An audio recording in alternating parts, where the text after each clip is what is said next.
For generations, the border between Canada and the United States has stood as a powerful symbol of peace, cooperation, and shared prosperity. Stretching over 8,800 kilometers, it weaves through forests, mountains, and rivers, quietly connecting two nations whose destinies have long been intertwined. It's the world's longest undefended border, a testament to a unique friendship built on mutual respect, deep economic ties, and a shared commitment to democracy and freedom. Here, the border is more than a line on a map, it's a living, breathing connection between people.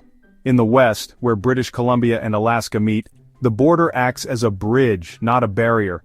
It links small towns and bustling cities, allowing communities to thrive together and economies to grow side by side. Generations of families have lived, worked, and played across this invisible line. Every day people cross for work, leisure, and family, fueling a seamless flow of goods, services, and ideas. This daily movement is the lifeblood of regional prosperity, supporting businesses, friendships, and even cross-border traditions that have become part of local culture. This partnership is woven into daily life.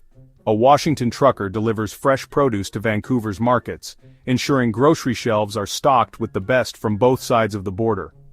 Meanwhile, a Canadian engineer commutes to Seattle, contributing to innovation and growth in the tech sector. Thousands of professionals, students, and families rely on this open border for opportunity and connection. Trust and cooperation have made serious disputes seem unthinkable. For decades, leaders on both sides have worked together to resolve differences peacefully, setting an example for the world. But today, the quiet hum of cross-border commerce is threatened by rising economic nationalism and political uncertainty. The once busy checkpoints now see delays, and the sense of ease is giving way to anxiety. Principles of free trade and open cooperation are under fire, as a political dispute has escalated into a real economic conflict. Businesses face new barriers, and families worry about what the future holds. The once unthinkable, a rift between these neighbors, is now a stark reality, challenging the very foundation of a friendship that has endured for centuries. The trouble began with a decisive move from Washington, D.C. It was a decision that would send shockwaves across North America, and one that would test the resilience of long-standing alliances. The world watched as the United States, under new leadership, signaled a dramatic shift in its approach to trade with its closest neighbor. In March 2025, President Trump's administration imposed a sweeping 25% tariff on Canadian goods entering the U.S. The announcement came suddenly, catching many by surprise. Overnight, the cost of doing business with America skyrocketed for Canadian exporters, threatening the flow of billions of dollars in trade. Framed as America First, the tariffs hit Canadian industries hard. Steel, aluminum, agriculture, and forestry all faced sudden, massive costs. Factories that once thrived on cross-border trade now faced uncertainty. For many workers, the future seemed to hang in the balance as orders slowed and production lines stalled.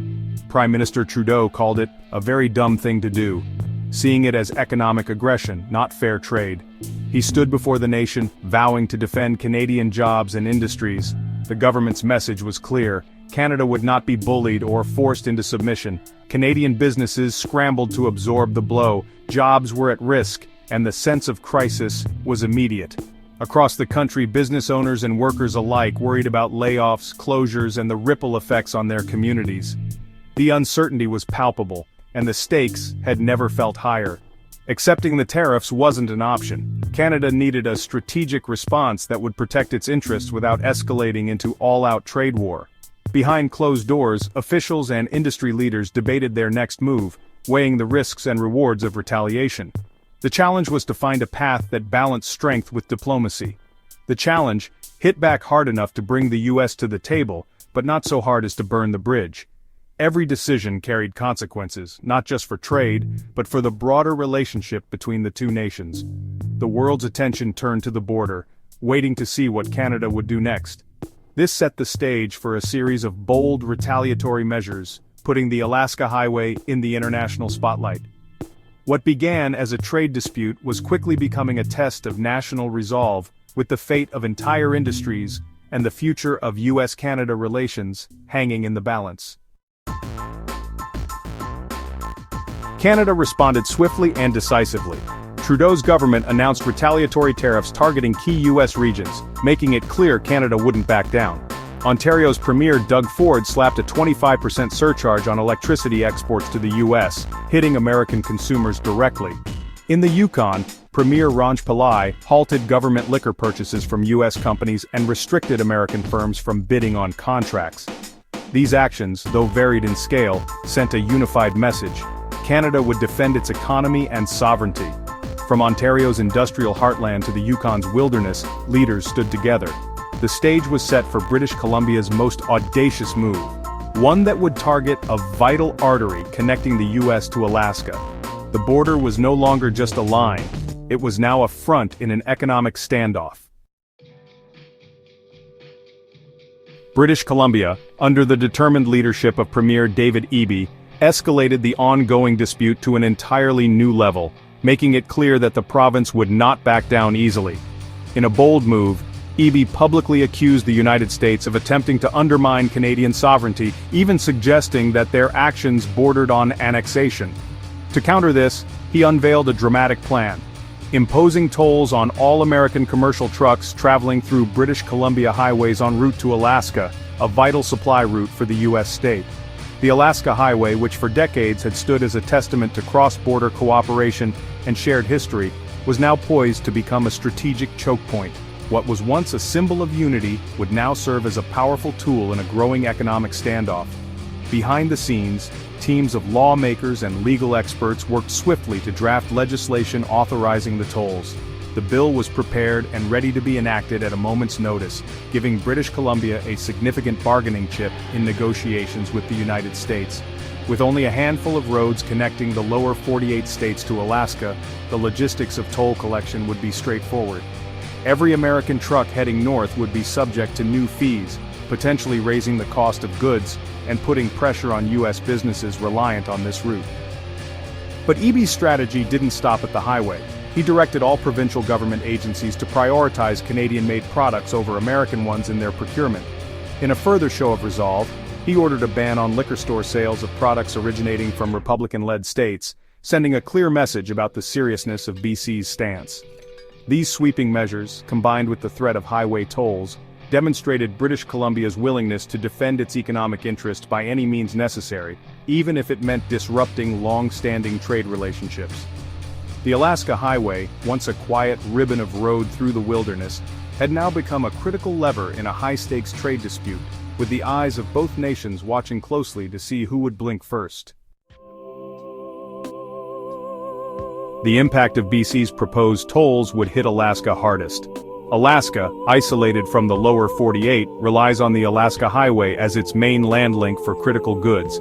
Annual trade with Canada tops $1.3 billion, supporting over 20,000 Alaskan jobs. Tolls would act as a direct tax, raising costs for businesses and consumers already facing high living expenses. While most cargo arrives by sea, the highway delivers the most urgent and perishable goods, fresh produce and vital oil industry equipment. Delays or increased costs could halt oil projects or leave supermarket shelves bare. For Alaskans, this isn't abstract politics. It's a threat to jobs, essential goods, and daily life. The supply chain, finely tuned for efficiency, would face bottlenecks and uncertainty. The tolls would test Alaska's resilience like never before. As tensions rose, leaders on both sides spoke out.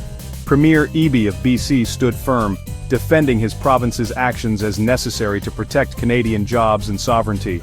In Alaska, Governor Mike Dunleavy urged caution, calling for federal solutions and warning against unilateral provincial or state actions. Alaskan lawmakers, acutely aware of their state's vulnerability, passed a bipartisan resolution urging Ottawa and Washington to de-escalate. Alaska House Majority Leader Chuck Kopp pleaded for both nations to work together amicably. These leaders aren't debating theory, they're fighting for their communities' livelihoods. Their message: this is about real people, not just politics. The human cost of the trade war is impossible to ignore. The Alaska Highway is more than a road. It's Alaska's economic lifeline. It delivers fresh food and critical equipment that can't wait weeks for a barge. Lorries race against time to keep supermarket shelves stocked and oil rigs running. Senator Robert Myers, a trucker himself, knows firsthand how vital these overland shipments are. A toll would drive up prices for families and threaten the reliability of Alaska's industries. The highway is a conduit for the urgent and essential, underpinning the Alaskan way of life. Disrupting this flow means tampering with the state's very metabolism. The proposed tolls threaten to clog this artery, with far-reaching consequences for all Alaskans. The standoff of tariffs and tolls serves no one's long-term interests. Retaliation only brings economic harm and erodes the trust built over generations. The only way forward is open communication and renewed diplomacy. Leaders must de-escalate rhetoric and create space for rational discussion. A diplomatic solution starts with recognizing each side's legitimate concerns and the deep interconnectedness of their economies. The real resolution lies at the federal level. Trudeau and Trump must return to the table and remove the new tariffs. Alaska's plea for peace is a reminder. When Alaskans suffer, the partnership is failing. The US and Canada are more than trading partners. They're neighbors with a shared destiny. Finding a peaceful solution is a sign of strength, not weakness. This dispute is a powerful reminder. Canada and the US need each other. Their relationship is too deep and important to be sacrificed for short-term politics. The Alaska Highway, built as a symbol of unity, should remain a bridge, not a barrier. Good neighborliness is a necessity, not just a sentiment. For countries sharing the world's longest border, cooperation is the key to prosperity and security. The strength of North America lies in its integration and partnership. The challenge now is to rediscover that spirit and resolve this dispute through dialogue. By setting aside retaliation and returning to mutual respect, both nations can reaffirm their enduring bond. Good neighbors don't build fences, they keep the gates open.